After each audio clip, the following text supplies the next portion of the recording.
Assalamu alaikum, chers internautes de IGFM et d'ailleurs, et bienvenue dans ce bulletin d'information. Au sommaire, le premier train sur les 15 du train express régional est en route vers le Sénégal à partir du port du Havre. Les enseignants de la région de Diourbel exigent le paiement des indemnités de déplacement du baccalauréat 2018 et menacent de boycotter les cours. Les poursuites contre l'ancien président gambien Yaya Jammeh seront lancées dès demain à Dakar. Voilà pour le sommaire. Dans quelques instants, le développement.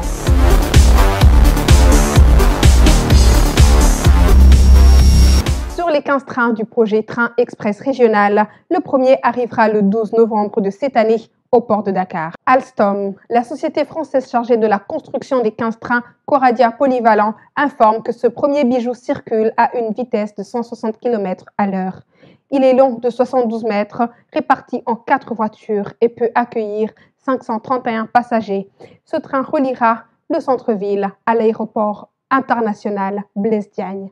Le sit-in de ce lundi 22 octobre du mouvement Auchan Dégage a tourné au fiasco, assis devant les locaux de l'Union des commerçants et industriels du Sénégal. Sans l'autorisation du préfet, les forces de l'ordre ont dispersé les manifestants à l'aide de grenades lacrymogènes.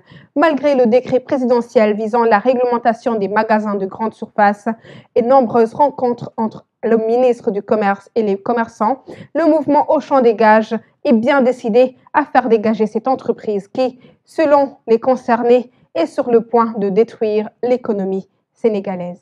Les enseignants de la région de Diourbel exigent le paiement des indemnités de déplacement du baccalauréat 2018. Ils menacent de boycotter les cours si le gouvernement ne réagit pas. Au micro de la radio Futur Média, le secrétaire général départemental de CUSEMS se désole que l'inspection académique de Diourbel est toujours la dernière à payer les enseignants.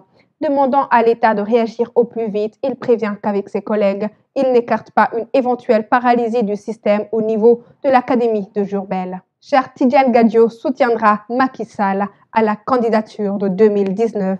L'ancien ministre des Affaires étrangères, leader du parti Louis Jotna, fait savoir dans un communiqué qu'il a choisi de parrainer le président de la République. C'est ce samedi 20 octobre, lors d'une réunion extraordinaire du bureau politique du parti de Cheikh Tidiane Gadio, que celui-ci a décidé de s'aligner derrière le leader de Benno Bokk Yakaar. La traque contre Yaya Jammeh est lancée à Dakar. Jammeh, en justice, réclame les victimes des exactions de l'ancien président gambien, soutenu par des organisations non gouvernementales, dont Human Rights Watch et Trier International. Dans le cadre de la campagne Jammeh en justice, une conférence de presse est prévue ce mercredi 24 octobre à Dakar pour débuter la chasse contre l'ex-dictateur gambien exilé en Guinée équatoriale.